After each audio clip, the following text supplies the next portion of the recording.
good afternoon, or just about what they would call good evening in Cayman, because it's 1 minute past 12. And in Cayman, they say good evening as soon as it hits the afternoon. So it's a cultural nuance. Today, I am so happy to be talking to my dear friend, Danielle Coleman, otherwise known as Dani, in the Cayman Islands, in her office in the global headquarters of Cayman Islands Hazard Management, or Hazard Management Cayman Islands, of which she is the director. Dani has been at the forefront in the Cayman Islands, which, again, as a Caymanian, very happy to say, she won't say it because she's too diplomatic, but has done a way better job of controlling COVID than virtually anybody else. And before we came online, she said, I better take my party dress off the back of my door because, I said, so, you're in a country where people can go out in the evening. Okay. So, and as usual, we're here just to talk about what comes next for half an hour. With an esteemed guest. So with that overly effusive introduction, over to you, Dani. Thank you, Tom. It's great to be here. It's quite bizarre because, again, I'm seeing the stingrays behind you, and we were with the stingrays only a couple of days ago here in the Cayman Islands. But again, I know we're all in a very different stage in our COVID journey this year. So I think, obviously, here in the Cayman Islands, we're very, very lucky. We even had a couple of days off over the last week, which is a nice change of scene for us because, again, it's been a pretty long year for all of us here in Cayman and for everyone globally, actually, on that note. Mm-hmm. I don't know if you want to should I just introduce a bit my background, or I guess we can talk a bit. Before we talk about what comes next, you mentioned days off. Yeah. Now, my guess is you probably didn't have one for about 6 months in your job. So I didn't, I think, yeah. Life is a hazard, but specifically the hazard that you were dealing with managing, I think the whole world is familiar with this year. So tell us a little bit. Plus, of course, you had a very active hurricane season. I don't think in my life I've ever gone past 26 into the Greek alphabet. So tell us a bit about what you do and what your year has felt like. Okay, so my year started very early with a 7.7 earthquake in January. I believe it was the 24th of January. And we had about 23 aftershocks, and some of them were pretty big aftershocks, like a 6.1 we had at one stage, and also a tsunami scare. So that was January, sort of the first hazard we faced. But since then, again, we've had some very large-scale fires. We had a dump fire that went on for about 4 days. And again, that was probably the biggest fire we've ever had here in the Cayman Islands. And then we had a dust storm. We've had COVID. We've had, as you say, several tropical storms, and hurricane season has been very, very busy this year. We've sort of had about 4 that have impacted us to a certain level, some more than others. Again, we haven't had a major hurricane this year, but you have to prepare for a tropical storm almost in the same way as you prepare for a hurricane. So it has been a really, really busy year. And especially when you're talking about simultaneous hazards, there's one thing having a hazard, a fire you can deal with. But when you're trying to open shelters and you've got to think about social distancing because of COVID, or you're having a tropical storm and you're opening shelters, you also have to think about all the other implications with COVID around as to what we can do. So it's been a very interesting journey. And yeah, we had a couple of days off last week, but it's been pretty full on. And I think we've got a lot of time owing to us after the year we've had. And we've got a very small staff level here. We've got about 5 members of staff here at Hazard Management. Now, I guess the difference is when we activate, like we did in March the 3rd, we activated the full National Emergency Operations Center. Now, that pulls together about 75 to 100 people to assist with the COVID response. The other issues have been more sort of a couple of agencies together, be it like fire and hazard management and police, or just the weather and ourselves and a few others. But for COVID, it was a very big response. I think one of the things we were really lucky with in the Cayman Islands, we responded very early. So we were closing schools mid-March for several months. We were, closing offices, a lot of office people working from home. The airports were closed and only limited sort of evacuation flights were coming and going. And even those people coming in had to obviously quarantine in the government quarantine facility. So, our lives, I say, are largely back to normal here, but of course, travel is still a big issue, and everyone who comes into the Cayman Islands still has to quarantine or self-isolate for 14 days now, which, has its own challenges, but at least it's keeping the island safe from, any kind of spread of COVID. Yeah, absolutely. And as you know, my 3 sons are living in Cayman. Yeah. At this current time. I saw one of them last night, actually, Tom. Yes. I won't say any more than that because some people probably want to be kept off media. Um, but but I remember the first month, six weeks. And I'm in London, obviously, and it's been pretty ropey here. Yeah. And they haven't even made a real attempt to get it under control at all in the UK. They were praying for the vaccine. Hopefully, their prayers have been answered. So, Yeah. but Cayman in the month of April was under, at a certain point in time, which this is for audiences in other countries to understand, a 24/7 curfew. In addition, I think the only other country I spend time following is that has done this is the First Minister of Scotland has been doing daily press conferences throughout, and Cayman was doing daily press conferences, including you guessed it in there occasionally, but it was including the chief medical officer, the commissioner of police, to whom all authority was vested for a period of time under the constitution, with the full agreement of the whole populace, which is a weird thing to say to somebody in Britain where they're all about freedom. But the curfew was serious thing. I mean, it was, break that and you are getting massive fines in court the next day. And it was reports on this, but it was really, really onerous. But then I was tracking it, as I know you would have been, but from afar I was tracking it. And for a long period of time, the last symptomatic case was in the end of April. Yeah, I mean, we've been several months. Yeah. Yeah, I mean, we've been incredibly lucky. I mean, one of the things now, again, is just making sure that people who are coming in from overseas, who are self-isolating, are actually abiding by that. We've had a few issues here in that a couple of people have breached curfew, sorry, not curfew, quarantine, and they've actually been, some of the fines now have gone up to $10,000 if you were seen out during that 14-day self-isolation, but also up and 2 years in prison.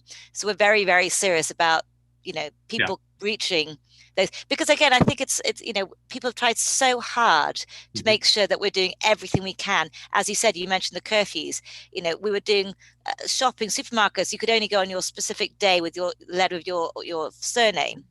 All the schools were closed down for several months, and all the online learning happened again very early in April. So people have made some serious sacrifices over, and again, no distance, no family. I mean, I wasn't allowed to see my family for several months. We could call them on Zoom, but being such a small island that you see them every day, we've made some considerable sacrifices. And I think, again, if people who are coming in, be it wherever they're from, Cayman or elsewhere, and are breaching that, then those fines are exactly what should happen, because again, it's just not fair for those people who have gone through what they've gone through to protect the island, to protect the borders, and ensure that we're all in a safe place. So I want to switch into asking you a few questions about leadership in a moment. Okay. But I noticed that in talking this through, you very, very carefully and on several times in different ways repeated where we are now, what we're really focused on, which is the importance of quarantine. And in fact, I was just on a Cayman Islands UK call before this, and the representative for Cayman, Andre Ebanks, had just got back home, as is one of the staff, Melanie Ebanks. No, well, you could say no relation, but it's an Ebanks in Cayman.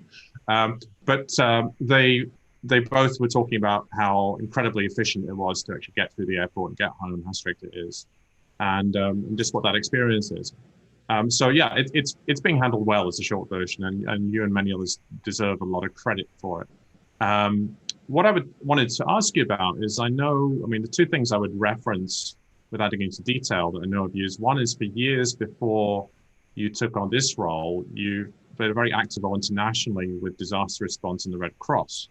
Cayman, particularly with Hurricane Ivan, learned how to respond. We worked out those who were really good at handling disasters and crises, and the country as a whole was used to it to some degree after that. But people behave differently in crisis situations than they do in non-crisis. And then also linked into that, I have lots of short phrases, and one of them is leadership is about people, end of story. All right, it's all about how human behavior. So the second of two things to mention of what I know of my friend is that you've invested probably more commitment into personal development and understanding of yourself and communications than virtually anybody I know. Both the looking back and the looking forward pieces, what was critical in terms of leading, being part of a group, leading cross-agency, with what came across to the outside world, including the people of Cayman, as you know, in Cayman, as a really joined up response, right? What came across to that, and then also looking ahead, um, you know, we're going to be living in, I think it's acknowledged that we're not going to suddenly be back to normal. We're going to be living in a future where, with climate change and other impact that man has had, we're going to have more pandemics. We're going to have more black swans, more very rare but massively impactful events. So what have you learned from this experience that you can take into leadership of, you say, your own team, within your family, and the broader Cayman Islands, or what can you share with us what wisdom can you share with us that you've learned? I think you said it. I mean, again, leadership is like making sure you're working together as a team. I would never, in all my times of doing different roles, expect someone to do something that I'm not willing to do myself. So I've always been the first to sort of, jump in the, get my hands dirty and make sure that I'm part of the actual process. I mean, going back to the Red Cross days, and that was more of a I was disaster manager at the time. But I was always in the containers cleaning with everyone else, because I don't think I'm any better than anyone else. I think it's, again, working together as a team that makes all this happen. If you have one person who is not actually on board, or either driven by ego or whatever else, and not having the same common objective, then it's very, very apparent that the team falls apart very quickly. So I think leadership is, I think I'm, again, a massive believer of teamwork to make the dream work. You're only as weak as or as strong as your weakest link. And as long as you're working together, making sure that everyone is on the same wavelength and working towards that common goal, I think you can make anything happen. I'm a massive believer of positive thinking. And no matter how, at times we've had been pretty tired. I mean, we did one shift early on in one of the tropical storms where we didn't sleep. It was a 24-hour shift, no sleep and functioning. And again, that's difficult from a disaster response point of view, to be able to make decisions at 23 hours in when you've had no sleep at all. So it really does come down to who you're around, making sure you're surrounded by the right team members, and anyone who you need to bring in. I mean, we brought in a few people through the National Emergency Operations Centre who don't really have a background in disaster response, but are the right people for the job and can keep their cool. They're very good at project management, for example. So when we were trying to set up the family field hospital, the emergency field hospital, it was great because we had the people with the right skills. And again, egos being left at the door, I think that's a really important thing. Mm-hmm. As I said, usually for the National Emergency Operations Centre, we have about 75 people in a room. Throughout COVID, we had about 5. But of course, everyone was Zooming in every day. We had at least 50, 60 people Zooming in each day and in their own cluster groups. But again, making sure you have the right attitude in that room with only 5 people there. And that comes down to the people you're working with. One of my favorite sayings is, your day will go the same way as the corners of your mouth turn. Now, I walked in every day to the NEAC saying, great, it's going to be a beautiful day. Let's do a cheesy quote, whatever. And, I had the deputy governor there. I had so many people that were on the same sort of wavelength, as in positive, energetic people. And we sort of carried each other through the whole process. So I think that has really been a massive thing. You're talking about the normal or the new normal. I mean, I think having had this year, my whole focus has changed somewhat as to what my new normal will look like in future. I don't intend to go back to a lot of the stuff I was doing last year, that not work-wise, but my private life and so forth. I do want to make sure that I've taken away from this year, the key life lessons. And some of those are things like, learning to say no to people if I don't want to do something. My energy is, it is what it is. I don't have unlimited amounts of energy. So focusing on things that are actually really important, and more so the people that are important in your life.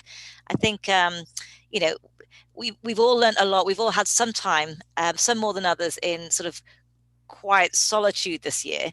And I think we need to find that new normal. I mean, climate change is a great example. Going back to the oceans here in Cayman after not being able to dive for 6-7 months was extraordinary. We saw some incredibly beautiful fish, coral. I mean, the seas were just full of incredible sea life. Now, we haven't seen that for years. So I think, how do we now move forward to protect the environment, for example? How do we make sure that we're really looking after our our culture, our community, our seas, everything that's, more important now than perhaps it was last year, or that we took for granted last year. I think people really need to decide what this new normal will look like for them. Now, I think it's probably, you're still kind of stuck in the middle of it. And I know, I look at like California, for example, they've just gone under a significant lockdown. I'd say Cayman's been really lucky in the last few months. We've kind of got back to normal in that, other than travel, I'd like to stop you there. Luck had nothing to do with it. Well, okay, so you're right. It was a lot of hard work and a lot of very early decisions made by the government to make sure that we really did. I mean, one thing I would say though, I mean, again, we locked down the schools in March. We did all these other things to make sure that it didn't spread, and the airports were closed down. So yes, the precautions were very, very early compared to a lot of the other in other countries in the world.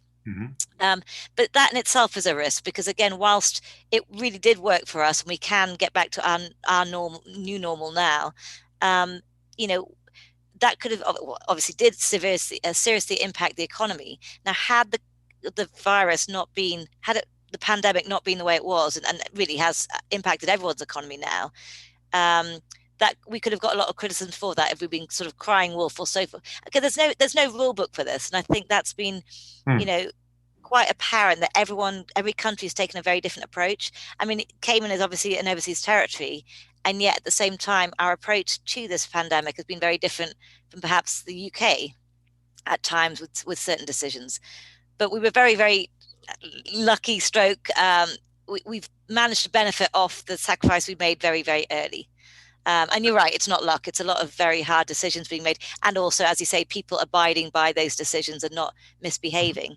But that's easier said when you've got a population of 65,000 compared to millions elsewhere in the world. I am very tired of the countless times people around the world, when I pointed at the Cayman example, go, yeah, but it's a small island. Well, New Zealand's a small island. Taiwan, Singapore, they've all done it, right? But they're millions of people. And I think one of my key things around Cayman is for Cayman to recognize more and more that it is a world-class country, irrespective of size. And you have a team of 5 that extrapolated it to 75 to 100. You also noted only 5 in the room at one time because of distancing, so it's all on Zoom. You did clusters, and I was watching this in the press conferences and stuff like this, and you had this the whole collective in Cayman had this nailed very, very quickly.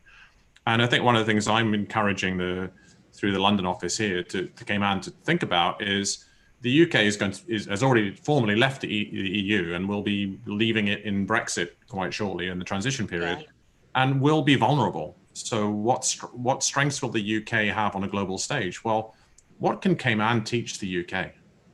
Right? Instead of us all depending on the mother country all the time, how can we bravely step forward and go, actually, you know what, we're better on financial services that know your client, due diligence, anti-money laundering than you, because we're the ones who've been under attack for 20 years. So we have great processes. You don't, right? I mean, bluntly, the UK has been exposed. They don't have it. And in terms of, speed of response and pulling people together, there must be lots of learnings. Anyway, I'm ranting a bit. I have a little debrief tool I wanted to just ask you to look at and see if you can give me a specific that is appropriate to give on each case. And it's around positive thinking. Yep, love it. So the debrief tool that I've always used when running, say, a leadership offsite or a multi-day event or a program would be, we used to call it WMD, but then we realized that it doesn't work because it would have been weapons of mass destruction. So that's not really. I was going to say, I recognize that from human rights days. Yeah.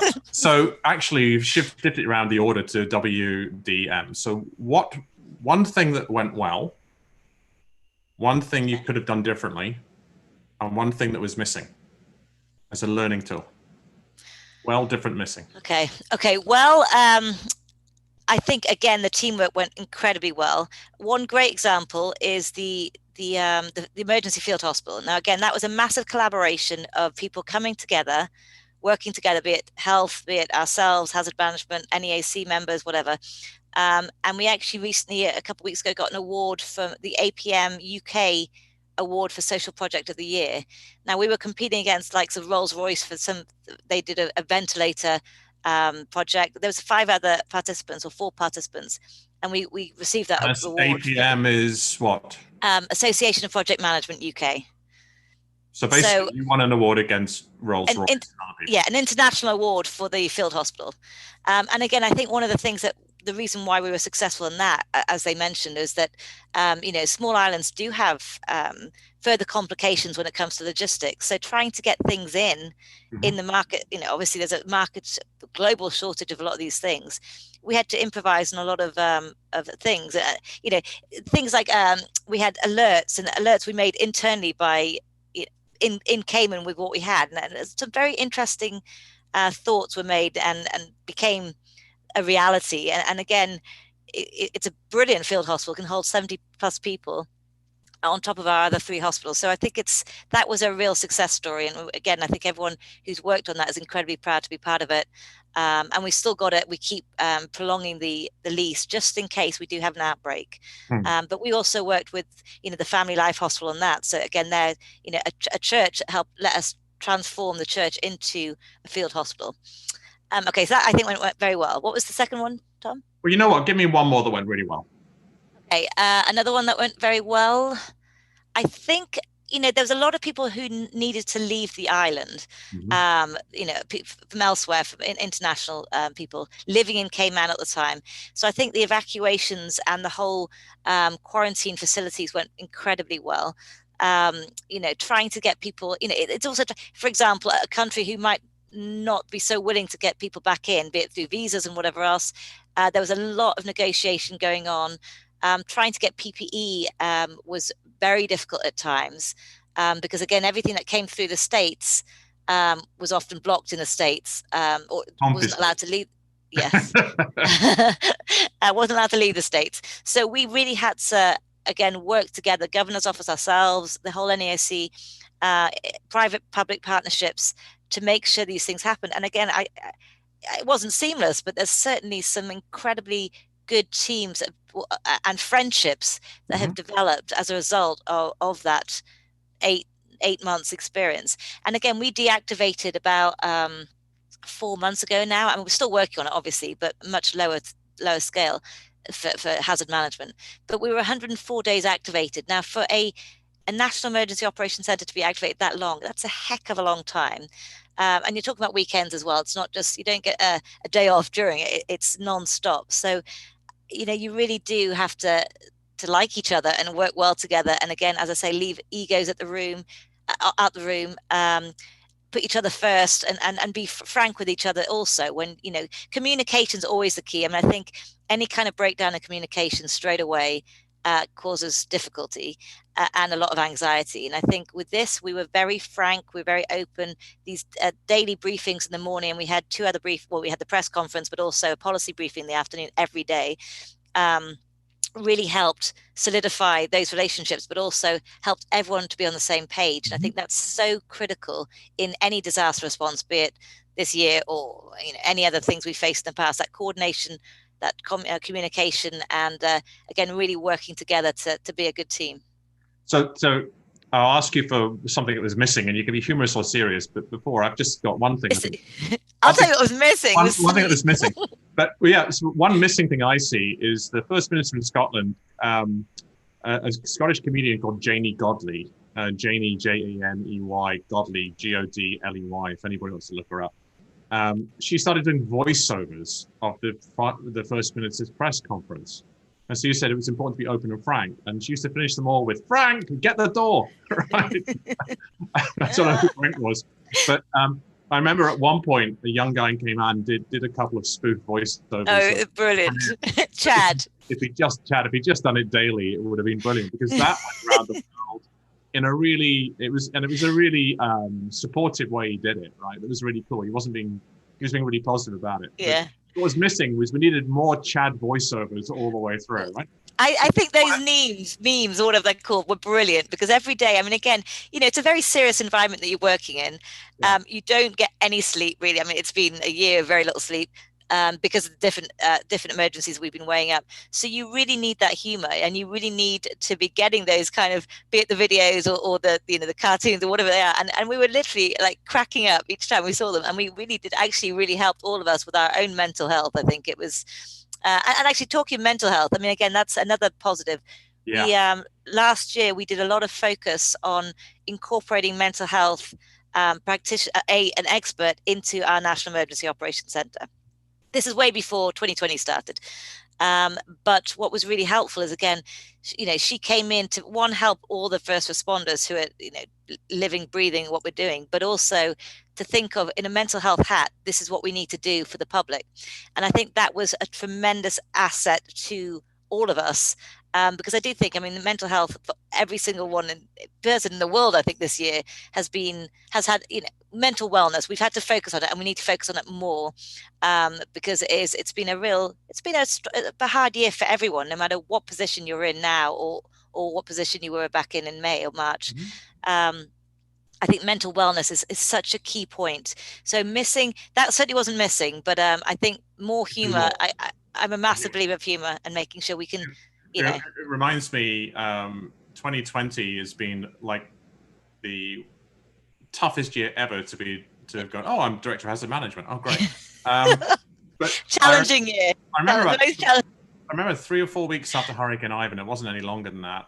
The business I was running was, as you all know from the time, was like next to the government, was about the biggest employer on the island and overall. And we just kind of getting our feet back on the ground, and we're literally standing on the second floor of a steel frame building. And Cayman had a biggest earthquake we'd ever had at that point. The ones you had this year were bigger. And as the building shook like a jelly mold, I laughed out loud. I was just in the room with a colleague, and when it finished after about 30 seconds, and I was standing in the door frame as you're supposed to, apparently, I just went, okay, what next? Plague of locusts? That's kind of what we felt this year. I think it's been, when you see the fire, then you see the dust storm, and you're like, okay, what is next? But I think we got to the point this year. It's like, well, we're so sort of used to living this kind of life right now. We'll have to deal with whatever comes next, and that's kind of is what it is. It's like, I guess we're so focused on the job at hand and the emergency we've had to focus this year on. It's no longer scary now, because it's like, well, it's scary, but it's we can do it because we know how we work together, and we know how we help each other out, and what the task is, basically. So yeah, I'd look to be a tough interviewer and get you to answer some questions, but actually I would say that for me, one of the most powerful things about leadership is how people show up. And so it was almost impossible to get you to look at anything that happened that wasn't positive, right? And this is somebody who had 104 days working in a row with enormous responsibility. And those people who know you have a very, very tight extended family, right? And not being able to see them for a long period of time was tough. But the thing about Cayman is your extended family is in the tens of thousands, right? So that's true. When you're acting that way, so I think the one thing I take from this, and it's funny, it's just sometimes a flash of the bleeding obvious, right? Which is that your energy and positivity. I sometimes don't know how you do it, but you do, right? And it's so that if people watch this conversation back later on YouTube or listen to it on the podcast, they might not see your mouth turned upwards, as you say, and the smiles all the time, but they can hear it in your tone of voice. So it's an absolute pleasure and a privilege to be able to host you and witness your amazing positivity. And always one thing I would ask you and anybody else from Cayman who's done a great job this year, which is many, many people, often collaboratively with private, public sector, different things like this, definitely, in an easy flowing way, which Cayman always does when it comes to it, is no false deprecation. Don't be modest. Don't be humble. Put ego at the door, but also and recognize by actually saying what a great job you've done. Right, that's actually in service of other people. So if there's one thing I encourage Cayman to be, is to be braver and more confident in the ability of our wonderful small country. So thank you, Tom. I think, again, I think so much that comes down to having the right people in the right place at the right time, and this year has been full of that. And again, some really, really great people working together to make us in Cayman be where we are today. So it's all teamwork to make the dream work. Very, very good team. And so as I now do, I'll give you the last word. What would you like to share?